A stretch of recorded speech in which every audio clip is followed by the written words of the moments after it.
You're listening to 15 Minutes of Flame with Robert Phoenix.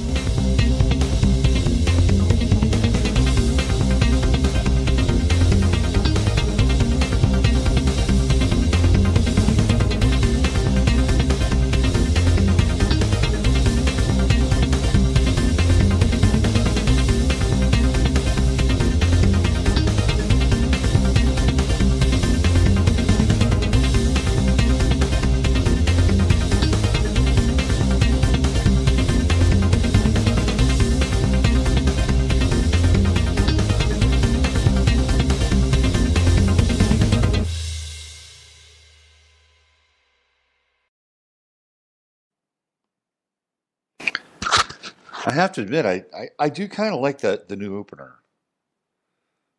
I'd say the majority of the people that listen are in agreement. I got a really interesting comment that from somebody who is apparently really attuned to music, and I mean this in a positive sense. I'm not being like, a little sarcastic. They said that they like it, but because of the nature of the content, might enjoy something a little more, I don't know, ambient or something, so we can get into the depth of the content at times. And I get it. I totally understand the intent or the spirit behind that comment. And I'm thinking about maybe creating an alternative opener and just change it up every now and then. It's okay, right? Are there any rules out there? Do you have to hear the same thing every day? Maybe not.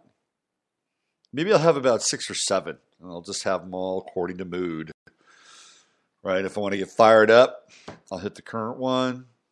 If I want to go underneath the waves and descend into the evolving storylines, we'll go more ambient. How is everybody out there? We are rapidly running out of April. 4 more days left, is that right? How many days are in April? I was never good at the day thing, with the exception of February. That one's easy. Yeah, we got 4 more days left. So the month ends on Monday, and it is May Day on Tuesday. And we are in a crazy place. Crazy time. Just wanted to give a shout out to Lynn, who put a link into the chat room yesterday. Terrific interview with Sarah Westall and a young guy by the name of Adam Green. And it's basically about an hour and 15 minutes of Adam Green deconstructing Alex Jones and InfoWars, but it's bigger than that. It's much, much bigger than that. And so this all started when I was talking about Alex Jones the other day, and I got into his astrological chart and what was going on with him, and some of the big astrological factors that are impacting his life. And I started to riff off of other things, and eventually got into Roger Stone and his role and the whole strange kind of, I don't know, left turn, right turn, maybe hard right turn that InfoWars took. And before the election, and when watching InfoWars during the run-up to the election was fascinating. And it was I think one of the best places to try to understand what was going on in Trump land, because clearly it had been tabbed as a conduit and a portal to bring as many info warriors over to the Trump side as possible. I think that was a deal that was done. It was done in advance of the election, obviously. And Trump was the only candidate that showed up on InfoWars. Now, according to Kelly Jones, who is Alex's ex-wife, Alex really began to turn when he started to hang out with Charlie Sheen. And one of the friends that they had in common, or a person that they had in common, was Donald Trump. and that Sheen was pretty good friends with Donald Trump. And maybe this goes all the way back to when that was taking place. And I think that was around, 2010, 2011. And Alex was hanging out in Hollywood, was connecting with Hollywood-type guys, and Sheen being the baddest of the bad boys. And I think that was just before Alex Jones got a divorce. I think he went off the res, as they say. Anyway, the interview was really good, and I highly recommend it if you want to learn more about the InfoWars world. Adam Green was an avid follower of InfoWars, and I think he even made a couple of videos for InfoWars. He got an award. I think he got a $1,000 award or something like that for the best anti-Hillary video. And one of the things that he really got into was Alex Jones and his relationship with, to some extent, Stratfor, but by and large, his relationship with Netanyahu, Trump, Israel, and the Zionists. And it's been pretty clear for a while that that's a word that Alex Jones never uses. He'll use neocon every now and then, and he'll let Steve Pieczenik come on the show and take a few swipes at Israel. But by and large, that's a no-fly zone. That's a no-go zone on InfoWars. And that's been happening for a while. There was a point in time where he was a lot more hands-on over the subject of Zionism, the Rothschilds, AIPAC, the Israeli influence. And now it's, they're the good guys. They're nationalists, just like the United States are nationalists. They're our allies. They have the same issues with their borders. They have a wall. We need a wall. It's just, here's the problem with that, is that it's completely disingenuous. Number one, for people that have been following Alex Jones for a while, they know that there was a different side. There was a different story. There was a different tale he was telling. And so when they see that, it's pretty disingenuous. And I've seen a real shift. I haven't watched InfoWars in about a week now because I got sick. It was turning my stomach every time I would turn it on. And, every now and then John Rappaport will pop up there, and John is really quirky and really smart, and he slowly unwinds things that are pretty complex and does a really good job with it. And I respect the hell out of John Rappaport. And I also like Gerald Celente. Watching Gerald Celente is actually really funny, and he's smart, and and I love it when he goes New York on people and just starts cutting loose. But other than that, I don't have a lot of interest in a lot of Alex's guests. And one of the things that Adam Green pointed out, and this is true, and you can see where the sort of the tip of the spear or spears of the alt-right are, and who's controlling the narrative in a lot of ways, or has been. And you can see it's Breitbart, and Jones will mention. Well, he doesn't talk about Breitbart much. He'll tap into some Breitbart people like Laura Loomer, who I think might be a double agent. That's just my sense. Anyway, he'll reference Breitbart, but Jones loves Drudge. He'll talk about Drudge at least 2 to 3 times a day on one of his broadcasts. So you've got InfoWars, you've got Drudge, you've got Breitbart, and you have WorldNet Daily, and all 4 of them are, in my estimation, very pro-Zionist and very much pro-Israel in terms of their support. In fact, Breitbart was even founded in Israel. There's a famous picture with Andrew Breitbart and Benjamin Netanyahu. They're at the offices of Breitbart in Tel Aviv. So anyway, Adam Green did a really credible job of putting all this stuff together. And the reason why I'm talking about this and bringing this up is because there are some very interesting things that are beginning to happen in terms of this relationship with a country in the Middle East that has become a leviathan, an absolute leviathan. And it doesn't really matter. Again, I want to be clear. It doesn't really matter what country I'm talking about in some ways, right? I mean, it could be any country. It could be Lesotho. It could be Paraguay. It could be New Guinea. It could be any one of these countries. And I'm just using that as an example, but we're talking about one specific country that has exerted a huge amount of influence over what's going on in not only this country, but in other parts of the world. And the great thing that Alex Green really demonstrated with that interview is that he's come to a place inside of himself where he can talk about what's happening in an unencumbered fashion, because it makes a lot of people really uncomfortable for a lot of reasons. Number one, it makes them uncomfortable because they're going to be automatically smeared anti-Semitic. And we've seen what happens with people that question an official narrative. And in this case, the official narrative has to do with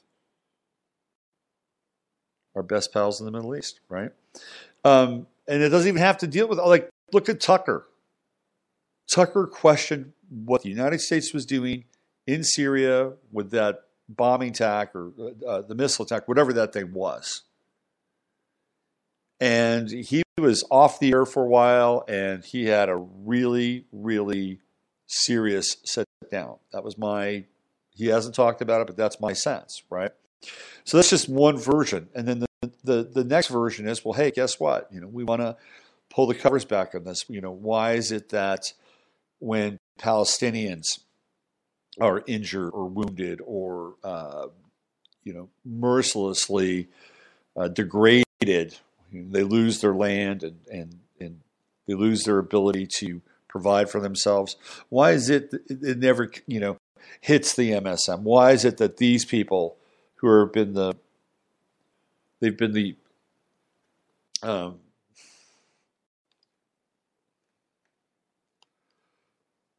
some of the most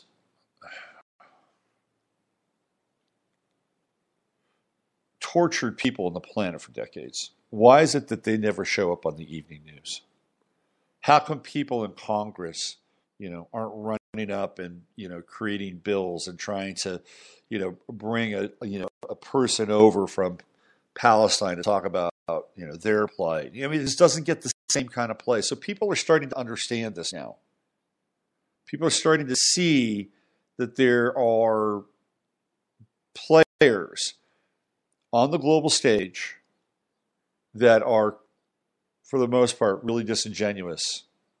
And this is linked into not just, like, say, the treatment of the Palestinians. We'll just put that aside for a second. But it's also linked to the expanding hegemony of the United States and the so-called deep state as it relates to the military-industrial complex, and our endless wars and our endless, quest to spread democracy, the regime change of the week. People are getting tired. They're getting absolutely tired and fatigued of this shit. So we live in the age of the internet, and guess what's happening? People are looking around. They're seeing more and more bits and pieces of information. They're putting things together. More and more interviews are coming out, and people are, like, being able to talk about things in a way that do not make them afraid or fearful of what might happen if they approach this subject in a logical, rational manner without any of the, kind of crazy and frothing kinds of attitudes that have long been associated with talking about a subject that is as loaded and heated as this one can be.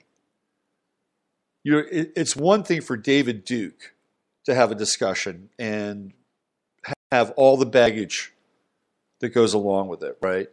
It's another for people like Mearsheimer and Walt, who who had an amazing book back around, what was that, 2000, 2001. These guys are Harvard professors, and they were, in some ways, their own version of Anthony Sutton. And they came out with a book, and they looked at, AIPAC and the influence of AIPAC, and it was actually one of the probably the most important books of the last 25 years. And the reason this is important is because the dialogue is moving to a different place. It's not, it's not xenophobic. It's not, this kind of goose-stepping sort of shouting. The shotgun shout that has been associated with anti-Semitism and the ugly American. No, this is an evolved conversation that people are starting to have. One of the pieces that I wanted to read today has to do exactly with what I'm talking about here. And Michael Hoffman, who's a pretty controversial guy, but he is really bright, really, really bright. He has a new piece on his website. And the title of the piece is American Youth Movement for Justice for Palestinians is Growing. And this is really interesting because on the one hand, what do we have? We have this domestic activism with, the Hoggies. We've got the Droogies. There's these guys, they're the Hoggies. So we have that wave of astroturfed, community organized protest and activism. Now, here's something that is interesting. Now, we have to ask ourselves again, is this spontaneous or is it in and of itself also a bit astroturf? But nonetheless, it's an interesting counterpart to what the Hoggies are doing, and it has to do with BDS.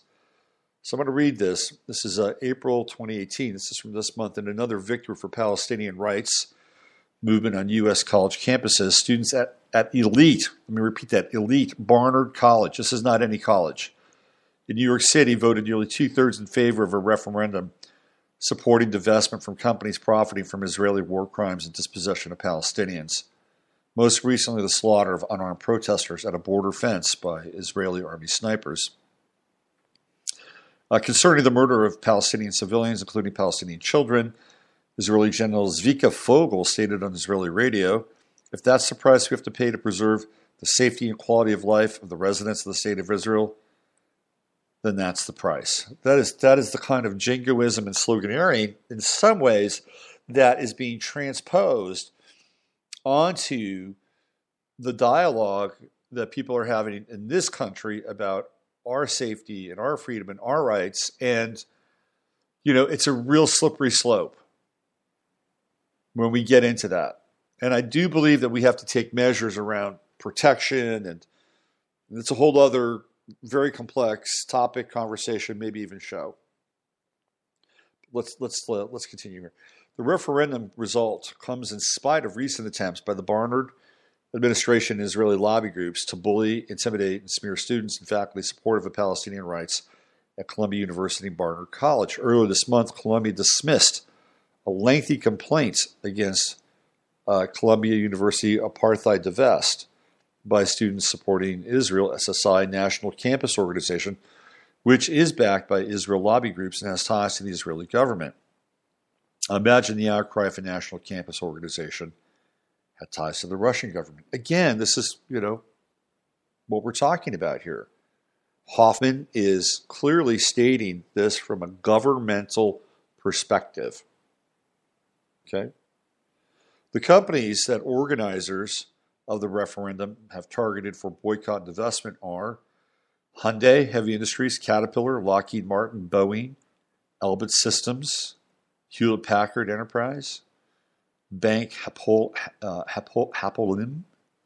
HSBC Bank, and Mekarot. The Jewish Voice for Peace, JVP, has steadily advocated for divestment since its founding in 2016. Jewish Voice for Peace has recently exposed the ADL. According to Students for Justice in Palestine, The Zionist complaint alleged that campus speech supporting Palestinian rights violated New York criminal law. Students for Justice in Palestine notes that since 2016, the group Students Supporting Israel has filed several complaints against professors and students for speech critical of Israeli policies, but every complaint has been dismissed. Interesting. Barnard's alumni, who count among their number actress and New York City mayoral candidate Cynthia Nixon, she's from Sex and the City, and entrepreneur and food personality Martha Stewart, are known for their strong connection to their alma mater. After Barnard students cast ballots that backed the boycott, a group of some 3,000 alumni pushed back with a petition condemning the referendum. They include Barnard Board trustee members Nina Renner Davidson and Ruth Horowitz, as well as former president of the New Israel Fund, Naomi Chazin, and former Barnard Dean Dorothy Denberg. Barnard President Shion Leah Bielek responded to the referendum on April 22nd with defiance, saying that Barnard would not take any action to divest its endowment from companies complicit in the oppression of Palestinians. First, taking an institutional stand amid the complexities of the Mideast conflict would risk chilling campus discourse on a set of issues that members of our community should be able to discuss and debate freely. Choosing a side, therefore, would be inconsistent with our mission, President Bielek wrote. This is errant nonsense. In the past, Barnard took an institutional stand against apartheid in South Africa and the former white government there, notwithstanding the complexities of the conflict. So this is true. There is an inherent hypocrisy here. And it's not just taking a stand against apartheid in South Africa. The hypocrisy is, well, we want to be able to be open and we want to be able to discuss these issues in a democratic and liberal and open manner. When in reality, what have we seen on campuses across the country for really the last 2 to 3 years? What we've seen is a very intense effort to confront, curtail, and condemn any kind of ideas or speech that is counter or outside of the groupthink that is associated with most colleges and universities in the United States. In essence, people, and I'm not a huge Milo fan. Like the guy's not even American, but I support his right to say whatever he wants. I support the right of anybody to say whatever they want. Period. End of story. If you are a Black Lives Matter person or you're in the National Front camp, I don't care. You can say whatever you want. It's called freedom of speech, and it applies to everybody. Everybody. Freely. Across the board, right? This is where we've painted ourselves into a corner with this idea that some speech should be freer than other forms of speech because of some kind of ideology which may or may not be considered hateful or ignorant or fascist.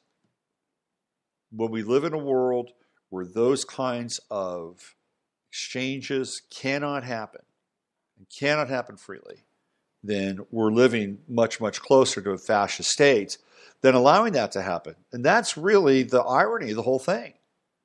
I mean, the anti-fascists are probably more fascist than the fascists, which makes sense in the world that we're living in.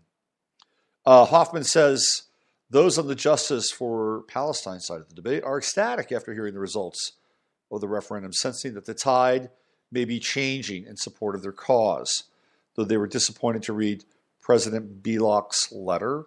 Meanwhile, at NYU, which has a satellite campus in Tel Aviv, more than 50 student groups recently endorsed a boycott of Israeli goods and academic institutions in an effort organized by NYU's Jewish Voice for Peace. Rabbi Yehuda Sarna, executive director of the NYU's Bronfman Center for Jewish Student Life, called the boycott a source of sorrow and disappointment for me. As a fallback position, Zionists are claiming that the boycott Israel BDS movement is creating an unsafe space on our campus. There we go. Oh my God, that's crazy, right? That's totally crazy. It's an unsafe space. If anything now is counter to what the university environment or the partners of the university environment want, then it's automatically creating an unsafe space. I don't even think we had that term unsafe space 20 years ago, did we? Could you imagine? I was having this conversation yesterday, and it had to do with being a parent in the 21st century. Like, over the past couple months, I woke up and I realized I was a parent in the 21st century. And being a parent in the 21st century is a lot different than being a parent in the 20th century. And I'm talking like the sweet spot of the 20th century, 60s and 70s and 80s. 50s, 60s, 70s, 80s. 90s, stuff begins to kind of roll off the edge of the table. And what I mean by that is that there's an industry. There is an institutional industry, a web, a network that is the silent third party in the parental and familial connection and relationship. And this didn't happen. This was really not around very much. And look, there are maybe some positive ramifications of this and maybe some negative ones. I'm just letting you know that there is an industry that has sprouted up, that has become this kind of internecine third party in family life and in parental connections with their children. And then you wake up and it's like your 21st century parent, and you're like, holy shit, the landscape has totally changed. Completely changed. And in my estimation, not necessarily for the better. That's just my position and my piece around it. Anyway, it's a little side tangent there. This exemplifies the politically correct notion that the expression of certain kinds of political speech is dangerous and should be forbidden in colleges and universities. When the left exhibits this attitude towards speech by conservatives and Republicans, right-wing newspapers such as the Wall Street Journal publish op-eds and editorials decrying it.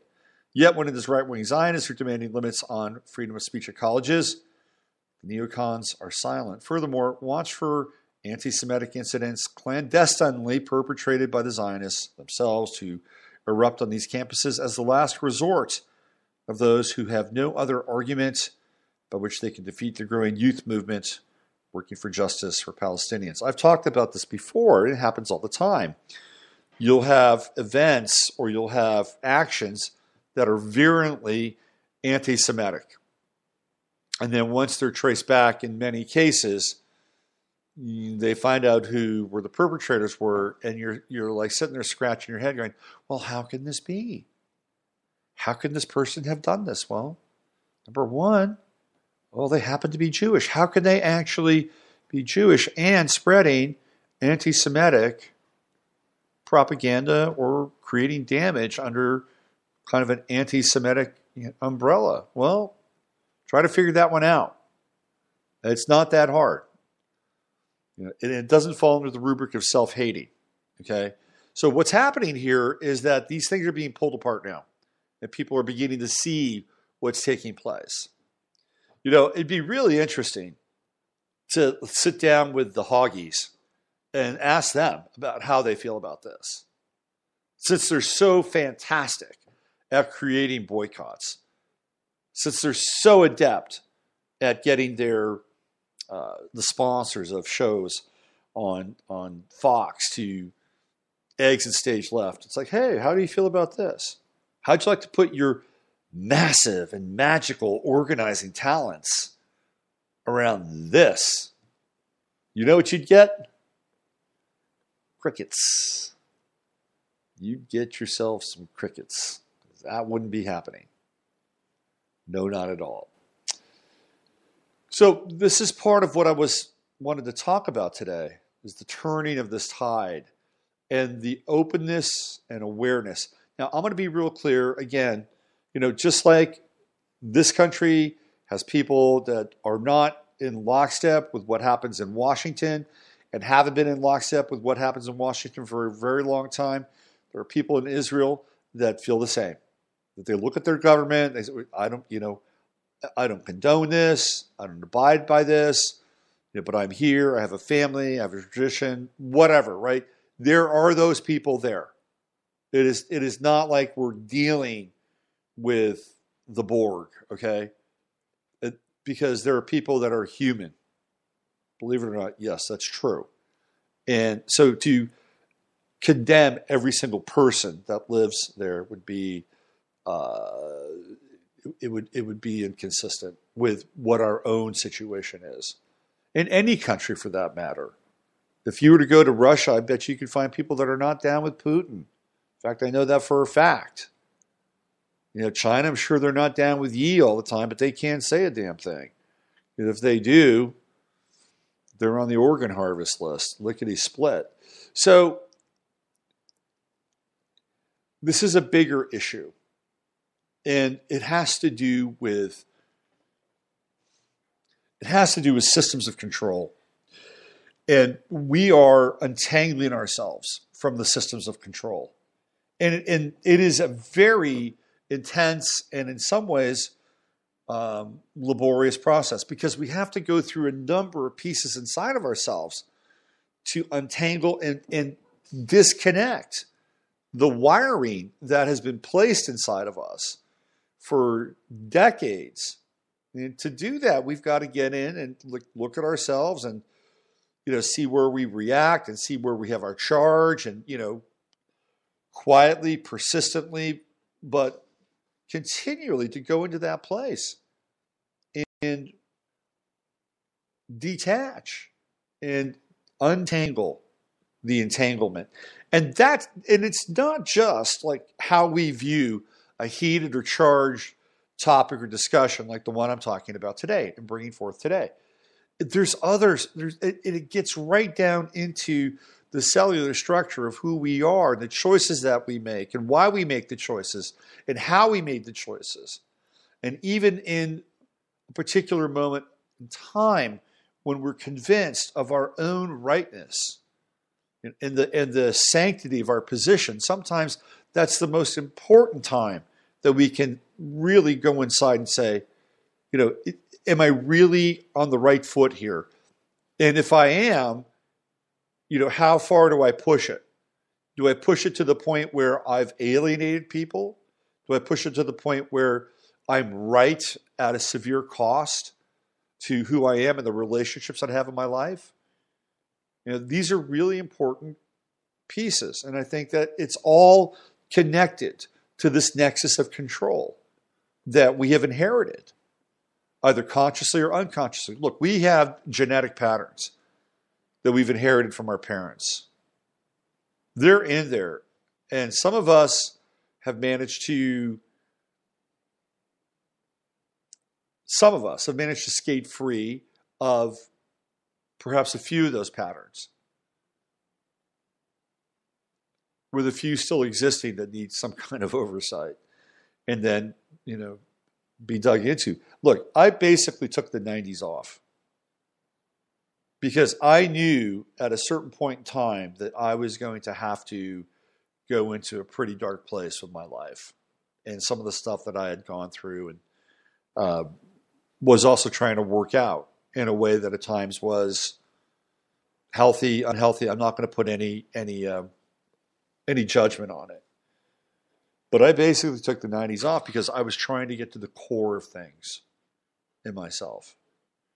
And it was an interesting time. When I say it doesn't mean that I didn't work. I worked. I had to survive, but it was a decade where I was dealing with a lot of 12th house stuff. I had Pluto in Scorpio transiting through my 12th house. And I was in my 12th house. And Pluto sucked me in, man. It was a good ride in some ways. In other ways, it was pretty pretty white knuckling. But this is part of where we are. I mean, think of these things, right? Think of these things not as just global events and that they're just out there and that we have to look at them and address them. And really, it's actually healthy. It's a healthy exercise because it pushes us to get into areas where we're weak or where we're uncomfortable. And then that can actually assist us on our inner journey and our inner quest to untangle some of the same kinds of censure that we have in our own life with our own situations, with our own actions, with our own thoughts, and with our own feelings. So this goes back to that great conversation that Steve and Chris and I had about the state. And this whole idea of the state as this kind of predominant, almost reptilian, kind of parasitic mind lock that has a hold over us, but we also have a hand in sustaining and creating at the same time. Because one of the refrains from that piece is like, well, how many times have you essentially sold yourself out? How many times when it came to push and shove that you complied, that you bent, that you gave in?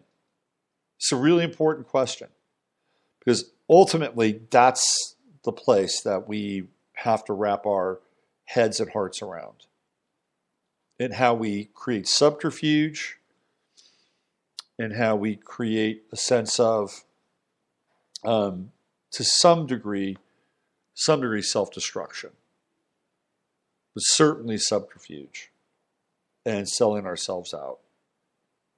And then the next thing you know, we complain about this, we complain about that, we complain about what happened here. We can't do that anymore. If we're going to learn anything about this time that we're in, and this is actually a really great time to be alive, I am telling you. Chaos is not a bad thing.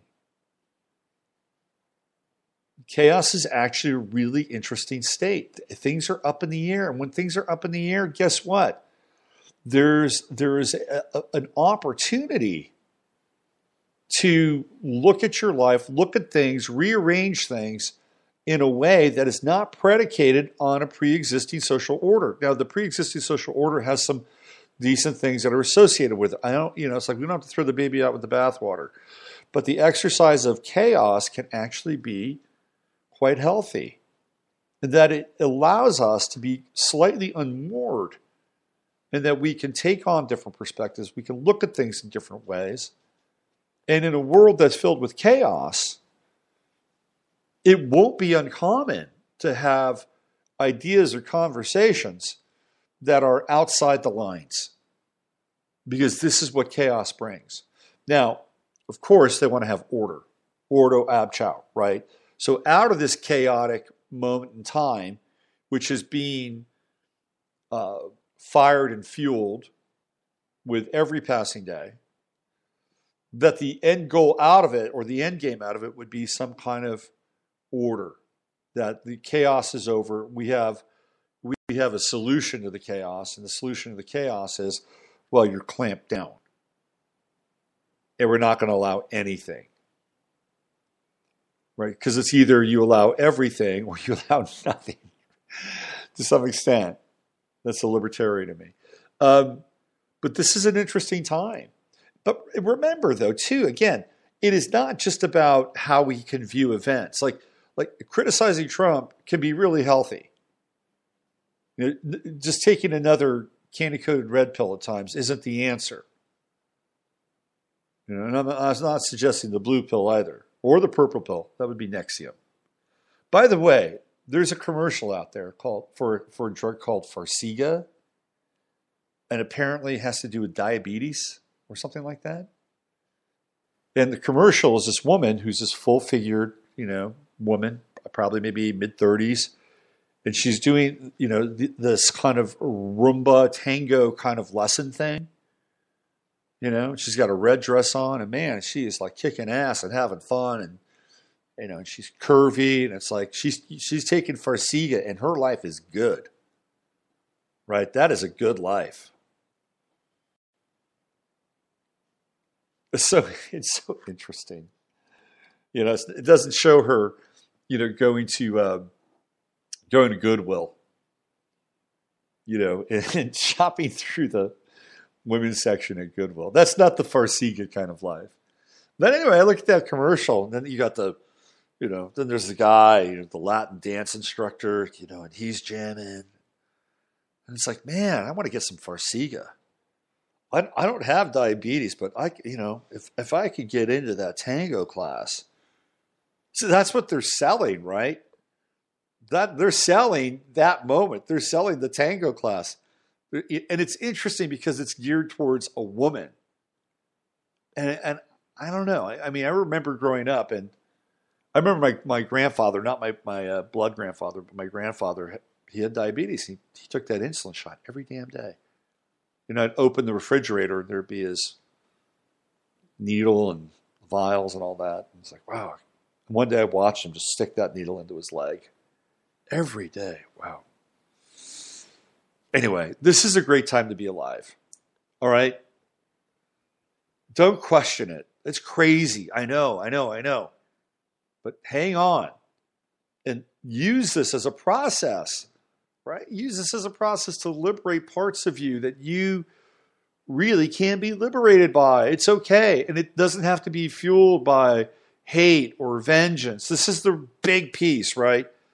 This is where we get hung up. And I know for me, this is where I've been hung up because sometimes I get really pissed off. I mean, I got a Sun-Mars square in my chart. I can get really pissed off. And the key is to be able to unlock this stuff without getting pissed off. If we can do that, then we are golden. And that is a very interesting kind of trick of the tail, if that can happen. And it can happen, by the way. But that's another thing that you got to get into, right? You got to get into your anger. Sometimes it's important, and there's a moment in time where it comes out, and it's, it's a righteous self-expression. A lot of people are sitting in a lot of anger, although over the last few years, a lot of anger has been expressed. But that's where it's at. To untangle these knots and to get into it without like throwing off a lot of heat in the direction of another person. We can do that, I'm telling you. You're reaching a level of mastery at an emotional and psychological level. And then you're very close to busting out and breaking through that door or throwing open the windows and jumping out, which is what is talked about in the state. But, we've got work ahead of us. Here, let me bring in a few other events here I wanted to talk about today. This crossed my path. Lisa sent this to me the other day on Facebook. Again, what are we going to do here? Well, we're going to try to untangle this thing and what it means. Maine, House Democrats vote to allow female genital mutilation. Holy smokes. April 23rd, 2018. This is from Jihad Watch. Again, I'm not an Islamophobe. I am aware of what's happening. I'm aware of the refugee crisis. I'm aware of the various forms of Islam. Consider me a Sufic to some extent. Love the Sufis. Not as crazy about the Wahhabists. Okay, here we go. By a final vote of 77 to 70, the House killed the FGM ban. Now, FGM means female genital mutilation. In a mostly party line vote last week, House Democrats passed a toothless bill that wouldn't actually ban FGM. So the question is, why did they do this? Flagrant Islama pandering, trying to get the votes of Maine's growing Somali Muslim community. FGM is mandated in Islamic law. Think about that. Think about, that's really kind of a mind-blowing proposition, right? You've got a daughter, and in a culture, she's going to have a clitorectomy. Oh my God, I can't even begin to think about that. It's completely barbaric.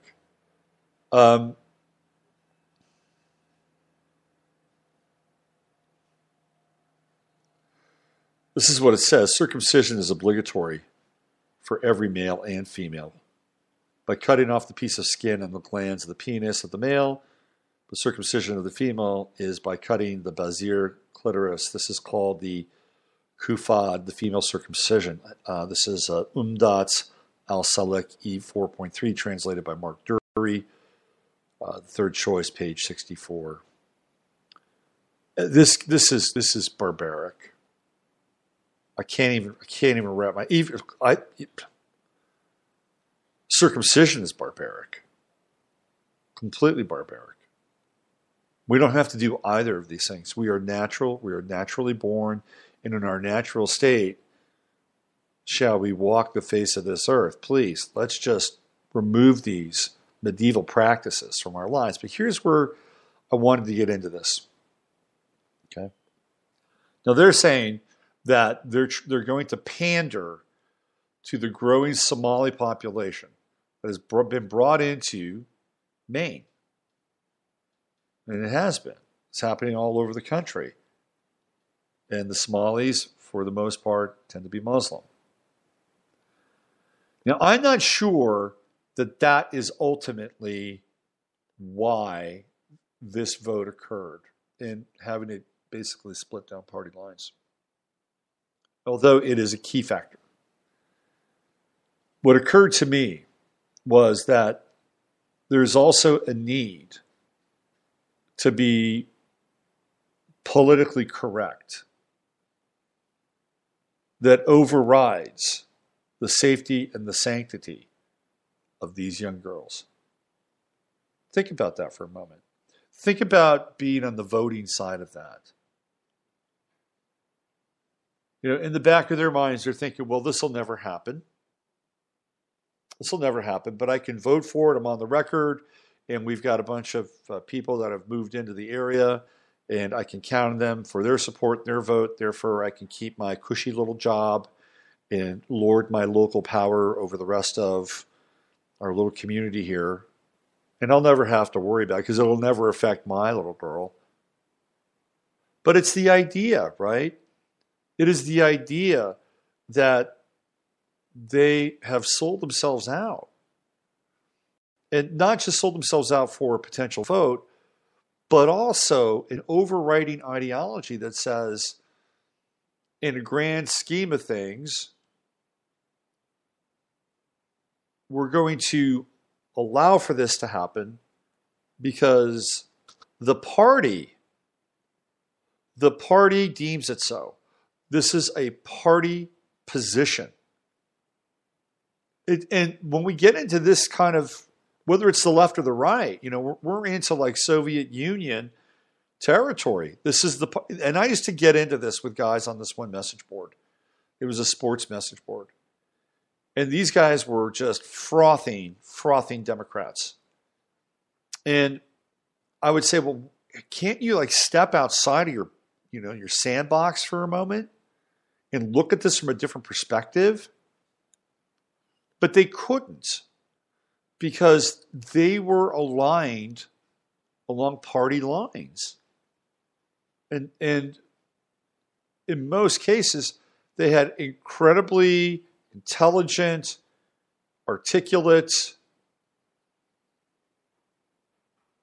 in their minds, thought out positions that were defending whatever it is they were talking about. And to me, it was madness. Like, what?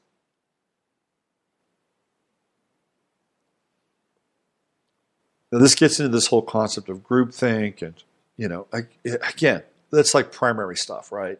It's like basic primary stuff. And I think what we are trying to do, at least people that are connected to the show and, a whole kind of wave of people that are rising, is to disentangle ourselves from the mind-forged manacles that keep us locked in with our thinking and our hearts. And this is where we are. This is where we are in our time at the 21st century. And it's actually a really, really good time to be alive. But I just saw this and I thought to myself, no, this is just bad. It's bad on principle. It's just bad on principle that you would vote for this.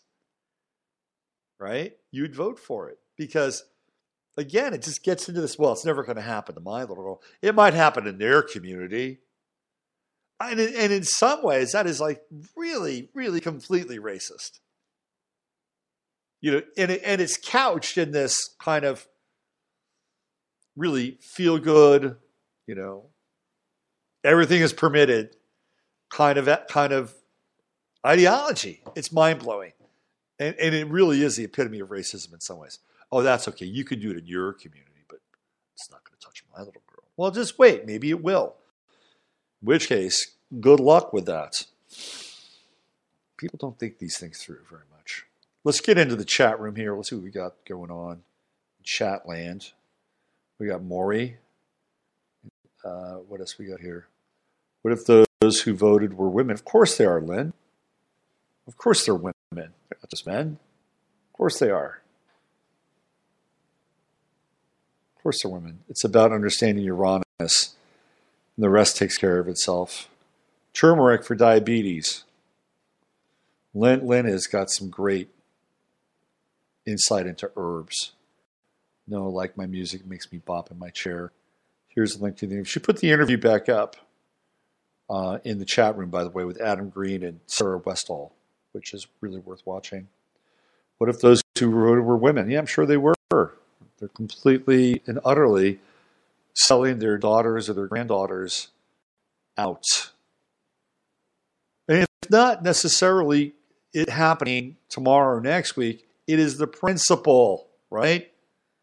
It's the principle. It's allowed it to be open, and it's not like a mutilation or a violation. It is part of an established religion, so they're going to let it take place. And if it's in their community, it's okay. Right? Not my backyard, but we'll take your votes. Oh, good luck with that. Good luck with that. What else do we have happening today? Let's see. I think there was an. Oh, yeah. So I wanted to talk real quickly. Oh, this is interesting. I gotta stare this one down. I wanted to talk real quickly about this event in Toronto that took place. I'm going to put this link in the chat room. I've been saving this. It's a great video. And so the event that happened in Toronto was this guy in the van, right? Alex Manassian, the incel. And he plowed down supposedly a bunch of people. Well, there's video footage of what happened and a bunch of people doing CPR. I'm going to put this in the chat room. Put this link in the chat room. It's a kind of a must-watch video. There we go. Sometimes it doesn't work. Sometimes I put like, okay, why doesn't it work for me? I hate it when my flow gets dammed up here. Hold on. So I try this again.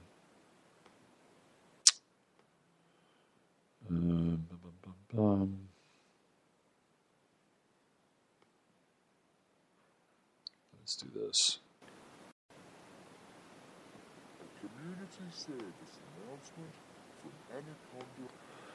Let me try this one more time.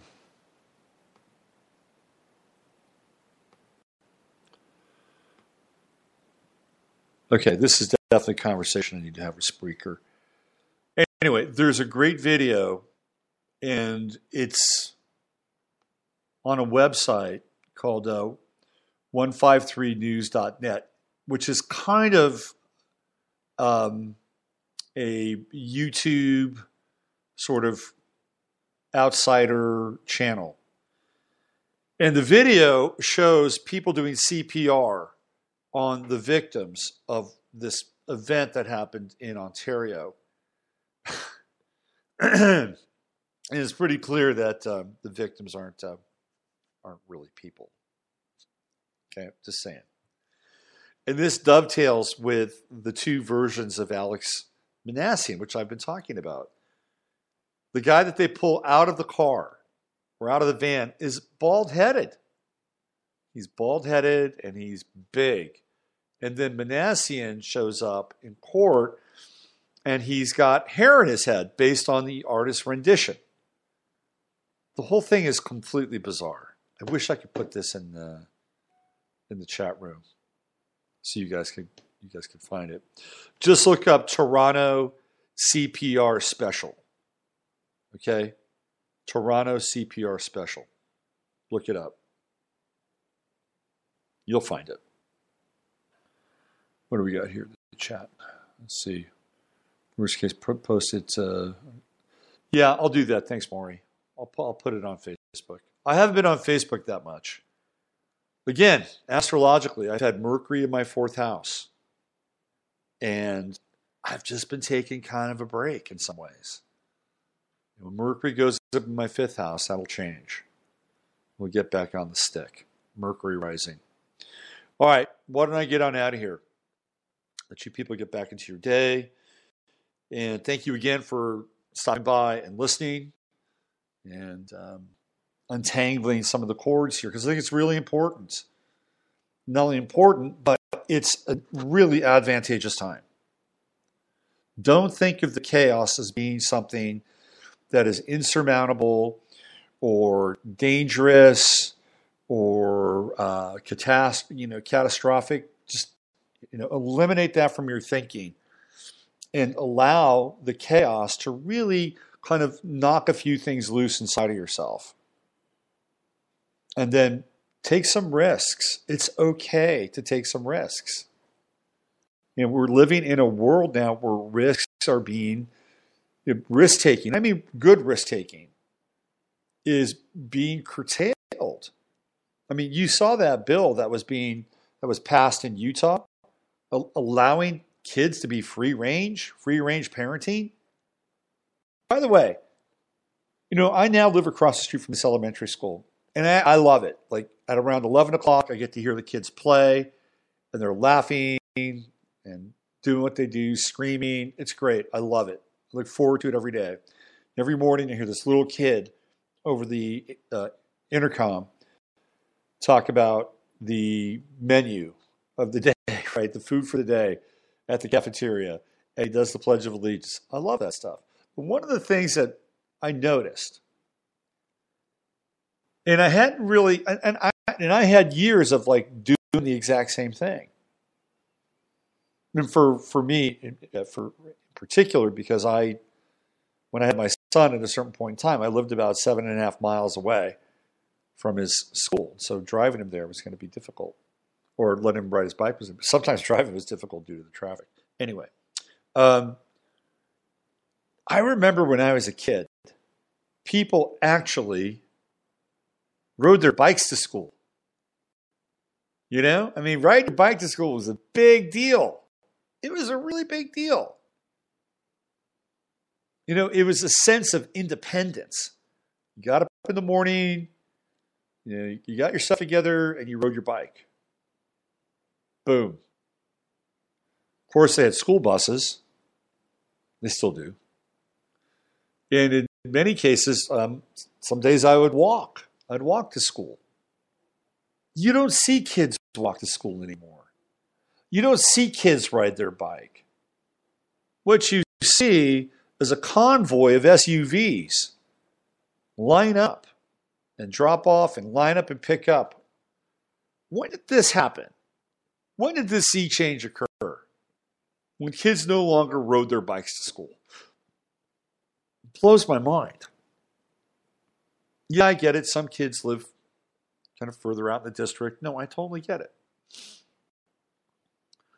But if I live 6, 7, 8 blocks away, especially in a town like this, where you could take back streets to your school? What happened? We evolved into a world that is risk averse and positively risk averse.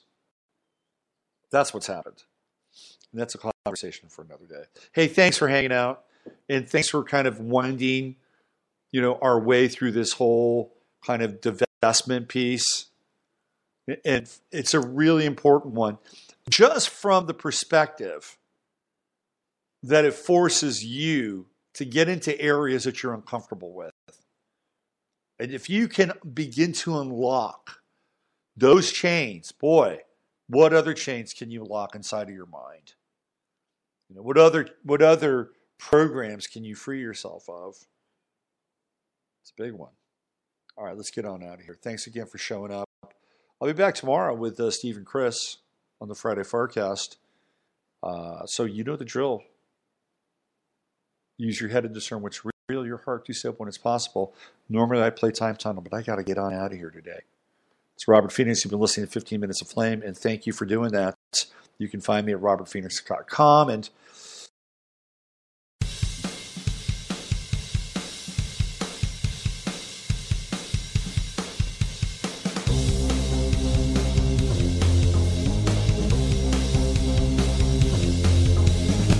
You're listening to 15 Minutes of Flame with Robert Phoenix.